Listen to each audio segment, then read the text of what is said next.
April 18కి సంబంధించిన కొన్ని ముఖ్యమైన మరియు లేటెస్ట్ కరెంట్ అఫైర్స్ అయితే ఉన్నాయి. వీడియో కనుక మీకు యూస్ఫుల్గా ఉంటే తప్పనిసరిగా వీడియోను లైక్ అయితే చేయండి. 2024వ ఆర్థిక సంవత్సరంలో భారత వృద్ధి రేటు ఎంత శాతం నమోదు కావచ్చని ఐక్యరాజ్య సమితి నివేదికను వెల్లడించింది. 2024 ఆర్థిక సంవత్సరంలో భారత వృద్ధి రేటు ఎంత శాతం వరకు నమోదు కావచ్చని ఐక్యరాజ్య సమితి అంచనా వేసింది. 6.5%. భారత ఆర్థిక వ్యవస్థ ఈ ఏడాది 6.5% వృద్ధి నమోదు చేయవచ్చని ఐక్యరాజ్య సమితి అంచనా వేసింది.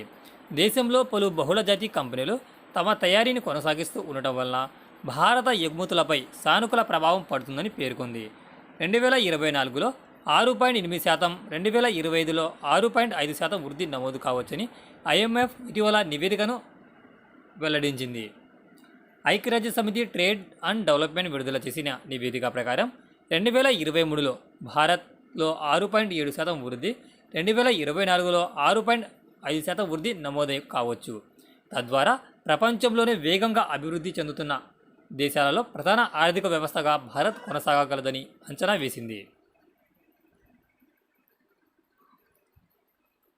UNFPA నివేదిక ప్రకారం 2024 చివరికల్లా భారత జనాభా ఎన్ని కోట్లకు చేరుతుందని అంచనా వేసింది. 2024 చివరికల్లా భారత జనాభా ఎన్ని కోట్ల వరకు చేరుతుందని UNFPA వెల్లడించింది. 144 కోట్లు. దేశ జనాభా ఈ ఏడాది సుమారు 144 కోట్లకు చేరుతుందని united nation population fund UNFPA state of world population 2024లో నివేదికలో అంచనా వేసింది.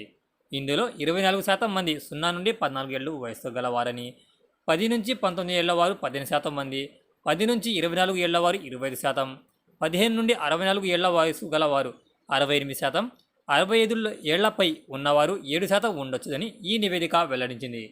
పురుషుల యొక్క జీవితకాలం 71 ఏళ్లుగాను, స్త్రీల యొక్క జీవితకాలం 74 ఏళ్లకు ఉంటుందని తెలిపింది.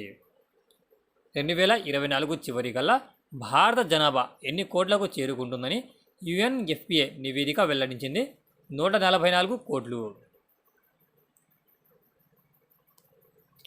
టైమ్ మ్యాగజైన్ 2024లో అత్యంత ప్రభావవంతమైన వ్యక్తుల జాబితాలో స్థానం దక్కించుకున్న భారత రెజ్లర్ ఎవరు? టైమ్ మ్యాగజైన్ 2024లో అత్యంత ప్రభావవంతమైన వ్యక్తుల జాబితాలో స్థానం దక్కించుకున్న భారత రెజ్లర్ ఎవరు? సాక్షి మాలిక్. టైమ్ మ్యాగజైన్ 2024 అత్యంత ప్రభావవంతమైన వ్యక్తుల జాబితాలో భారత రెజ్లర్ సాక్షి మాలిక్ చోటు దక్కించుకుంది. భారత రెజ్లింగ్ సమాఖ్య మాజీ అధ్యక్షుడు బిజ్జరభూషణ్ శరణ్ సింగ్ పై పోరాటానికి గాను సాక్షి మాలిక్కు ఈ చోటు లభించింది. టైమ్ మ్యాగజైన్ 2024లో అత్యంత ప్రభావశీల టాప్ 100లో నిలిచిన భారతీయులు ఎవరు? టైమ్ మ్యాగజైన్ 2024లో అత్యంత ప్రభావశీల టాప్ 100లో నిలిచిన భారతీయులు ఎవరు?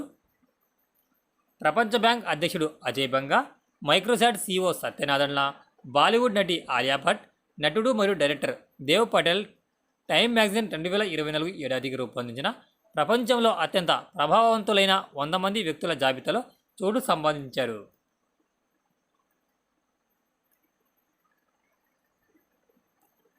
రెండు 2024లో భారత వృద్ధి ఎంత శాతంకు చేరుకుంటుందని IMF ఇటీవల వెల్లడించింది. 2024లో భారత వృద్ధి ఎంత శాతంకు చేరుతుందని IMF వెల్లడించింది. 6.8%. ప్రస్తుత సంవత్సరానికి భారత వృద్ధి రేటు అంచనాలు 6.8%కు అంతర్జాతీయ ద్రవ్యనిధి IMF పెంచింది. ఈ ఏడాది జనవరి అంచనాలలో వృద్ధి రేటు 6.5% ఉండవచ్చని ఈ సంస్థ అంచనా వేసిన సంగతి తెలిసిందే. ఖేలో ఇండియా NTPC జాతీయ ర్యాంకింగ్ ఆర్చరీ పోటీలలో రజత పథకాన్ని ఎవరు గెలుచుకున్నారు?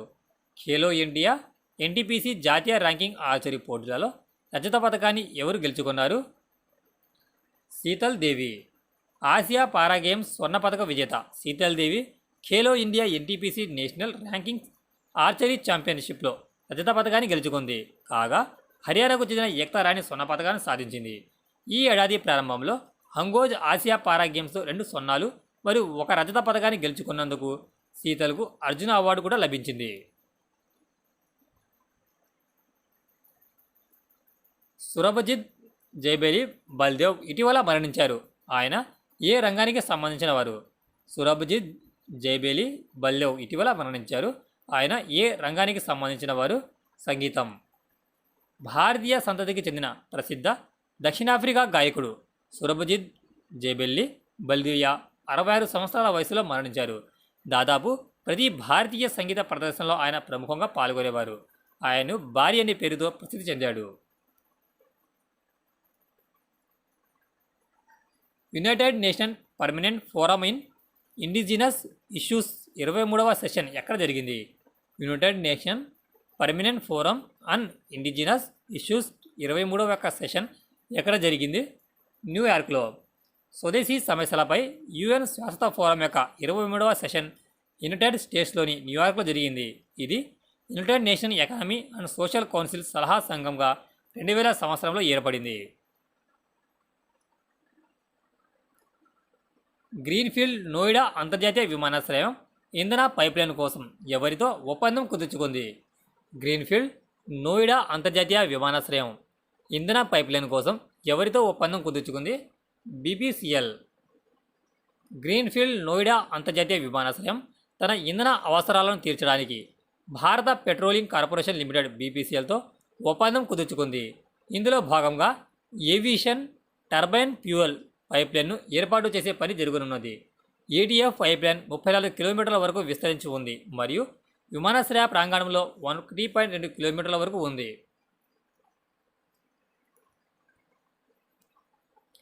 ఇటీవల నందలాల్ బోస్ వర్ధంతి జరుపుకున్నారు. ఆయన ఏ రంగానికి సంబంధించిన వారు? ఇటీవల నందలాల్ బోస్ యొక్క వర్ధంతిని జరుపుకున్నారు. ఆయన ఏ రంగానికి చెందినవారు? చిత్రకారుడు. భారతదేశంలో ఆధునిక కళకు మార్గదర్శకుడు మరియు ప్రసిద్ధ చిత్రకారుడు నందలాల్ బోస్ యొక్క వర్ధంతి ఏప్రిల్ 16న జరిగింది.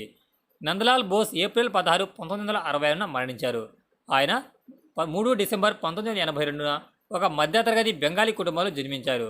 అతను 1954వ సంవత్సరంలో భారతదేశం యొక్క 2వ అత్యున్నత పౌర పురస్కారమైన పద్మవిభూషణ్ను అందుకున్నారు.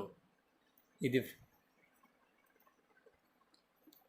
అహ్మద్ అబ్దుల్లా అహ్మద్ అల్ సబా ఏ దేశానికి కొత్త ప్రధానమంత్రిగా ఎన్నికయ్యారు?